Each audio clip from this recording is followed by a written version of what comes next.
Welcome to Bourbon Writers and tonight's third episode of the FrankenBlend Challenge. Now, on the other two episodes, we mixed up the 1792 Small Batch, the Russell's Reserve, and Old Ezra. That was my batch number one for the first show. And then Louis IV, I hope I got that right this time, Louis, I came up with the idea of putting the recipe for the second, or batch number two.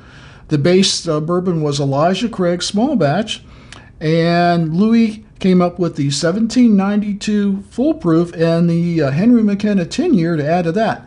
And that was a kicker batch. I mean, I'm worried it actually can outperform mine. It was very, very good. Well, tonight it's all about the Larceny Small Batch. This is a Heaven Hill product. It is a wheated bourbon if you've not had the Larceny before. It's kind of their entry level on the wheated. They do have their barrel proof, which I love. But the Larceny Small Batch has been in my collection for a while. It's won several blind tests. It's gone head to head with more expensive bourbons and beat them. So I thought it would be a good, not only economic way to kick up the Larceny, but a good start and see what we could do to a wheated bourbon. So our viewer, or that we've chosen for tonight, is Jim Reichel, and I hope I'm pronouncing that correctly, Jim.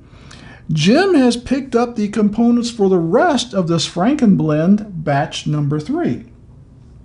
So let's get right into it. If you haven't figured this out by now, I came up with the first batch, and the other 5 batches is going to be 6 batches in all.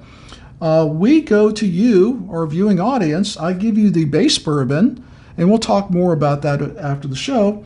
And you come up with the 2 other bourbons or whiskeys to mix with it.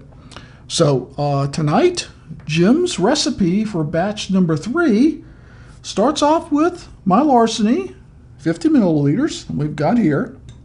And then Jim adds 30 milliliters of this Four Roses single barrel. And I think Jim originally wanted the Small Batch Select, which I love. It's a great, I think it's actually my favorite of the Four Roses, but I was out. So I asked Jim if we could substitute the single barrel, and he was very gracious. So we're going to put in 30 milliliters of this Four Roses single barrel. This is from Warehouse ES, and it is 100 proof, I believe. Yes, 100 proof. And it is a single barrel product. So let's add that to the mix. And that gives us, what, 80?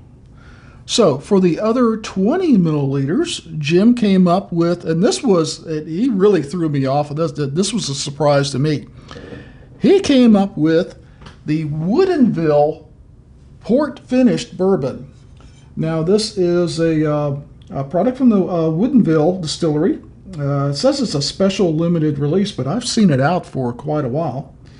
This is a 90 proof.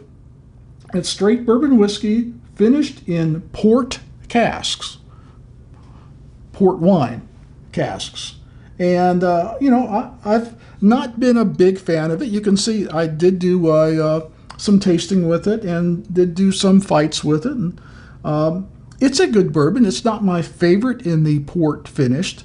Actually, my favorite in the port finished is the Isaac Bowman right now. I'm just not a big port finished guy, but I thought this was a really crazy pick by Jim. And when I say crazy, I mean crazy smart. We'll find out. It does have a very wonderful smell to it.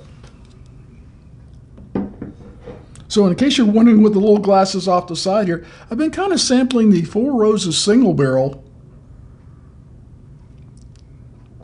because it's been a minute, and I say a minute, months, since I've tasted that. It's good. When I did my mini bar wars, actually I kind of skipped over it. I did small batch and small batch select, and I haven't touched a single barrel for months, but it does bring on the spice. It's got a lot of rye to it. So let's add that to our mix. And if I've measured properly, we should have 100 milliliters, and we do. So let's give it a good mixing here. I like what Jim came up with, because what I always try to do is to take a base and add it up to it's something completely different. Sometimes it tastes like something else. Other times it's just like, wow, there's nothing that tastes like this. So we like the idea if there's nothing that tastes like this. And this is FrankenBlend after all, right? Okay. Well, we're going to pour about 1.5 ounces into a little tasting cup here, and pour the rest of batch number 3. Whoa there. I forget that I have to hold that up a little bit, it overfills. I made a mess, but I filled up the bottle. Okay, I had to clean up the mess I made, but we're right back into it. Let's push this off to the side. Here is Jim's bottle, and we will label that with our aged in ore bottle pin as batch number 3, and it will go right on the shelf here with batch number 1 and 2. So let's pour this in and see what kind of color and legs we got going on here. Not being very dark, and really the Four Roses is not really a very dark bourbon either, so it's a pretty light in color, and I do have some nice legs going on. So what about the aroma, Mike? What does it smell like? Wow. If you can imagine a sweet wheat bourbon with huge floral notes, I'm really picking up the Larceny and the Four Roses, and maybe a hint of the Woodinville because of the port finish, but mainly it's a floral heaven. I mean, with the wheat.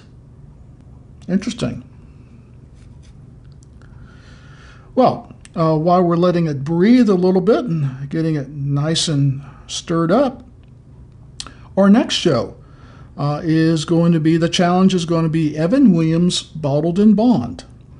And that is locked in thanks to our viewer, Cruiser Dog, DAWG, kind of like the Georgia Bulldogs. And it will be, well, I'll tell you when the show starts. I wouldn't want to give it away, but that is locked in. What's not locked in is show 5, which batch number 5, which would be the Benchmark Bonded, and batch number 6, or show number 6, which is the Four Roses Yellow Label 80 proof. I wish they'd come up with a standard name for just the plain old Four Roses. Maybe just call it the plain old Four Roses, right? So the Benchmark is a little bit kicked up, but because it's such an economical bourbon, and I wanted something from the Buffalo Trace lineup, I just thought it would be a good base to start from, to see what we could do with something that's already got a pretty good taste, that's a little bit above plain, and make it even better. Someone puts the right combination there, that Benchmark could take it all. So anyways, I think it's stirred up enough, and I want to thank Jim again for his wonderful suggestions.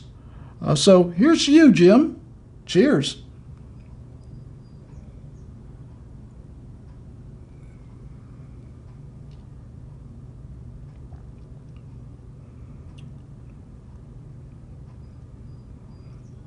This is the most interesting taste I've had all week. As you know, I'm not a huge fan of the Four Roses single barrel because if you're familiar with Four Roses and what they do with their single barrel, they've got like 10 recipes. And they use those for all the different Four Roses products. But the recipe for the single barrel is taken only from one of those recipes, which is a high rye mash bill. So that's why I don't like the single barrel as much as I do the small batch select. To me, the small batch select is a little sweeter and the rye content is lower.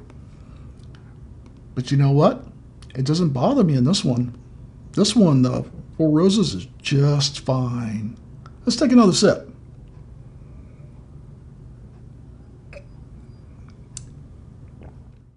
Wow, I'm impressed.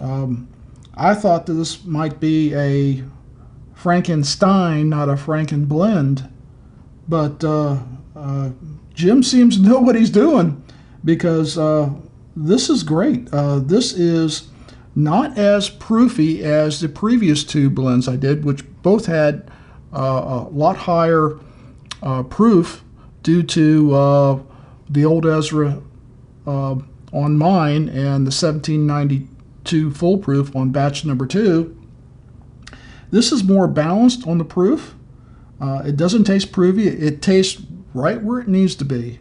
You've got a mild Kentucky hug going on there, but the combination of the spices, from what I'm saying, is the Larceny and the Four Roses.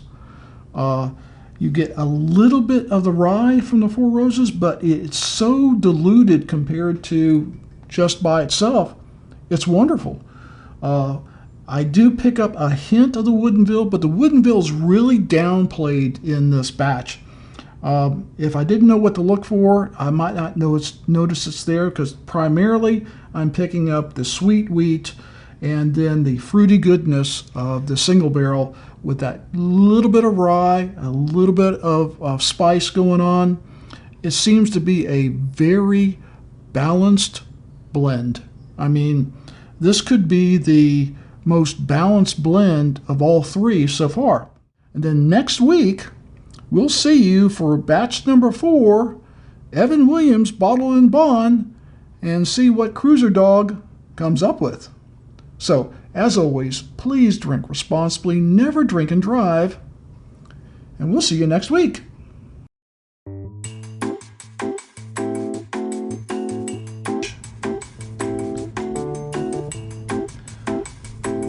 Number 3. There you go, Jim.